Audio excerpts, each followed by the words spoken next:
بسم اللہ الرحمن الرحیم نزلا من غفور الرحیم، یہ غفور اور رحیم ہستی کی طرف سے ہے۔ یہ الفاظ یہاں کیوں لائے گئے؟ تاکہ یہ واضح ہو جائے کہ جنت کا حصول محض اپنی کوشش، جد و جہد، اپنے اعمال سے ممکن نہیں۔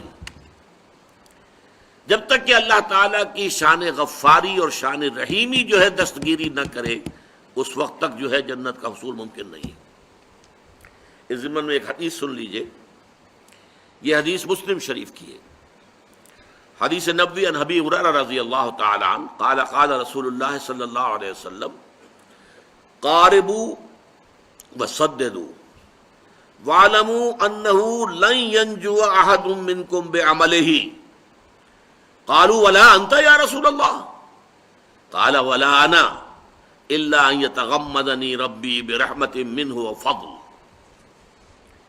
حضور نے فرمایا دیکھو، سیدھے راستے پر چلنے کی کوشش کرتے رہو، اور استقامت، سداد کے معنی استقامت ہے۔ امام نووی نے سداد کے معنی مسددو جو آیا ہے مستقیم رہو، ان الذین قالوا ربنا اللہ ثم استقاموا۔ اور یہ جان لو کہ تم میں سے کوئی شخص بھی محض اپنے عمل کے بنیاد پر نجات حاصل نہیں کر سکے گا۔ اس پر کسی صحابی نے بڑی جرت کا، بڑی جسارت کا معاملہ کیا، ولا انت یا رسول اللہ، اے نبی، اے اللہ کے رسول، کیا آپ بھی محض اپنے عمل کی بنیاد پر جنت میں نہیں جا سکیں گے؟